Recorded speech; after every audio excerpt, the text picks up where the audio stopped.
धाकड़ खबर, बेखौफजुमा बेबाक अंदाज। धाकड़ खबर के न्यूज़ रूम से मैं आपके साथ हूं अकरम रईस खान। दो वीडियो आपके सामने रखने जा रहा हूं। एक वीडियो है संघमित्रा मौर्य का, जो उत्तर प्रदेश की बदायूं लोकसभा सीट से भारतीय जनता पार्टी की सांसद है। उनके पिता स्वामी प्रसाद मौर्य भारतीय जनता पार्टी से, या यूं कहें योगी सरकार से बगावत करके अपने कई सारे मंत्रियों और विधायकों को लेकर निकल चुके हैं, समाजवादी पार्टी में शामिल हो चुके हैं और चुनाव लड़ रहे हैं। क्या कहती हैं संघमित्रा मौर्य और उनके जो बोल वचन सामने आए उन्हें कैसे देखा और समझा जा सकता है। इसके अलावा दूसरा वीडियो आपके सामने रखूंगा अपर्णा यादव का, जिनका असली नाम अपर्णा बिष्ट गुप्ता यादव है। वो किस तरीके के बोल वचन दे रही हैं और उनके बोल वचनों को कैसे देखा और समझा जा सकता है। लेकिन मुझे लगता है उससे पहले आपको एक छोटी सी कहानी सुनाकर बोर कर देता हूं, जिससे आप बोर होते ही रहते हैं आए दिन। धाकड़ खबर का कुछ काम बचा भी नहीं है कहानियां सुनाने के अलावा।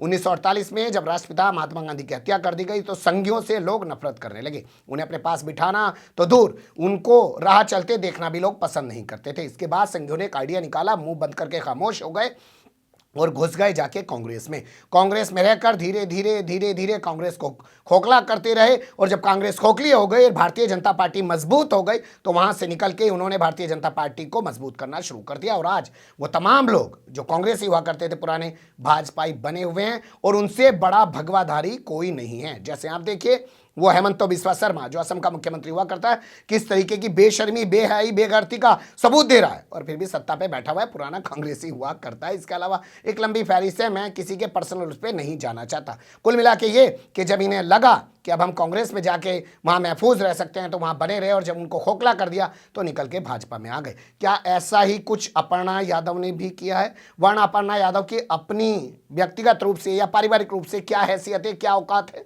इस पर गौर जरूर कीजिएगा। अब आपके सामने पहले अपर्णा यादव का वीडियो रखते हैं। कल एबीपी न्यूज के इंडिया चाहता है प्रोग्राम में सुमित अवस्थी से बात करते हुए अपर्णा यादव ने कहा कि मैं तो इंतजार कर रही हूं कि पार्टी मुझे कब कहे और मैं अपने जेठ यानी अखिलेश यादव के खिलाफ करहल में चुनाव प्रचार करने जाऊं। मैं बहुत सारी जगह प्रचार कर चुकी हूं, पार्टी जो मुझे आदेश करेगी वो मैं करूंगी। यानी ये कूद कूद के खुद बोल रही है, खुद बता रही है कि मैं अखिलेश यादव के खिलाफ, अपने जेठ के खिलाफ प्रचार करने के लिए तैयार हूं।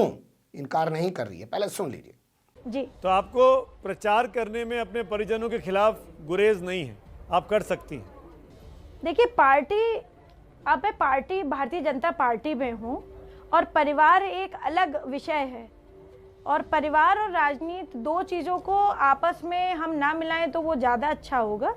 राष्ट्र के लिए जो लोग मुझे शीर्ष नेतृत्व मेरा तय करेगा तो मैं वो काम करूँगी। मेरे लिए मेरे शीर्ष नेतृत्व मेरे को सोच समझ करके हर जगह भेज रहे हैं और मैं उनका उसी क्रम में उनके नियमों का क्या आप जा रही हैं करहल, उस सीट पर जहां पर अखिलेश चुनाव लड़ रहे हैं, प्रचार करेंगी बीजेपी का, बघेल साहब का? देखिए पार्टी जहां भी मुझे भेजेगी, मैं पहले भी कह चुकी हूं, वहां अपर्णा यादव जाएगी। इसी क्रम में पर मेरे लिए मेरे जीवन में राष्ट्रवाद बहुत अनिवार्य है, इसलिए मेरे लिए राष्ट्रवाद से ज़्यादा परिवार इम्पोर्टेंट कभी नहीं हो सकता। ये तो बात आप उन लोगों से पूछिए जो राजभर, यादव और इन सब लोगों की राजनीति कर रहे हैं और अपने पार्टी के लोगों को इकट्ठा कर रहे हैं इन्हीं नाम पे कि ओबीसी को वोट दीजिए, ओबीसी वर्सेस सवर्ण, इस तरीके की बात कर रहे हैं। उन लोगों से बात आप ये करिए, मैं तो राष्ट्रवाद की बात कर रही हूँ। सुन लिया आपने। तो क्या यहाँ पे वही कहानी चरितार्थ नहीं होती है कि जब अपना मतलब था तब जाके शादी कर ली, एक यादव फैमिली में बिष्ट होते हुए भी, यानी कि ठाकुर होते हुए भी यादव फैमिली में शादी कर ली। हालांकि वो लड़का भी असल में यादव नहीं है, वो मुलायम सिंह की दूसरी पत्नी का बेटा है। और मुलायम सिंह की वो दूसरी पत्नी अपने बेटे को पहले पति के घर से लेके आई थी, जो गुप्ता हैं, यानी कि उसका नाम असल में गुप्ता है उस लड़के का नाम, और बाद में उसके नाम में यादव जुड़ गया है। तो क्या अपने मतलब के लिए शादी कर ली और उसके बाद जब आज लग रहा है कि समाजवादी पार्टी को कमज़ोर करना है, खोखला करना है, या खोखला कर चुकी हैं, तो अब सीधे तौर पर परिवार के खिलाफ भी खड़ी हो गई हैं। ये ठीक उसी तरीके का मामला है जो कहानी मैंने आपको सुनाई है। वरना संघमित्रा मौर्य को आप देख सकते हैं, भारतीय जनता पार्टी की वो सांसद हैं, उनके पिता बगावत करके जा चुके हैं, उनको लेकर भारतीय जनता पार्टी के लोग तरह तरह से बात कर रहे हैं, लेकिन वो डटकर कह रही हैं कि मेरे गुरु मेरे पिता हैं, उन्होंने मुझे राजनीति सिखाई है और जिस विचारधारा पे मेरे पिता चल रहे हैं मैं उसी विचारधारा पे चल रही हूँ। भगवा ब्रिगेड की विचारधारा पे नहीं चल रही हूँ, पड़े ही इस पार्टी में हूँ और इस पार्टी में रहते हुए अपनी विचारधारा को नहीं छोड़ूंगी, अपने पिता के खिलाफ प्रचार नहीं करूंगी। सुन लीजिए उसकी भी। अगर आपसे कहा गया बीजेपी से कि जाओ आपको स्वामी प्रसाद जी के खिलाफ प्रचार करना है जाके उनकी कॉन्स्टिट्यूएंसी में, आपके लिए कितना मुश्किल होने वाला है ये? देखिए, मैं जितना जानती हूँ, भारतीय जनता पार्टी कभी भी परिवार को तोड़ने में विश्वास नहीं रखती है। और निश्चित तौर पर जब परिवार को तोड़ने में विश्वास नहीं रखती है तो हमारी और पिताजी की पार्टी अलग है, लेकिन पिता और बेटी का रिश्ता आजीवन रहेगा, उसे कोई भी मिटा नहीं सकता है।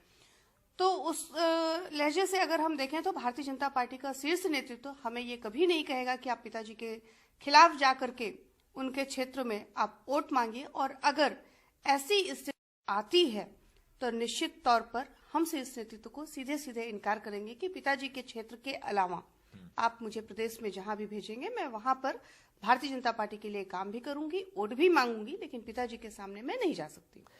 सुन लिया आपने संघमित्रा मौर्य को। अब उनके इस बयान को अपर्णा यादव के बयान के साथ कंपेयर जरूर कीजिएगा।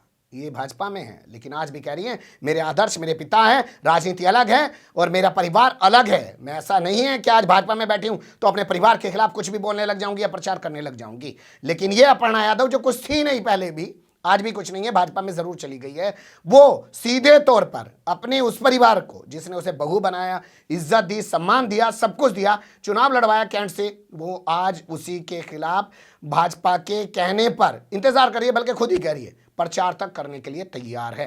हो सकता है कल को अंदरूनी तौर के और बड़े कोई खुलासे भी कर दे। ये चरित्र उभर रहा था इन दोनों महिलाओं के बीच, एक रिपोर्ट सामने आ रही थी, मुझे लगा कि आपको रूबरू कराया जाए, इससे ज़रूर आपको वाकिफ होना चाहिए। फिलहाल कमेंट्स के रूप में आप लोग अपनी राय दे सकते हैं, खबर को लाइक कर सकते हैं, चैनल को सब्सक्राइब कर सकते हैं और ज़्यादा से ज़्यादा हमारी खबरों को शेयर कर सकते हैं। फिर ऐसे ही किसी सुलगते हुए या उलझते मुद्दे लेकर मैं आपके सामने हूँगा हाजिर। फिलहाल अभी मुझे दें इजाज़त।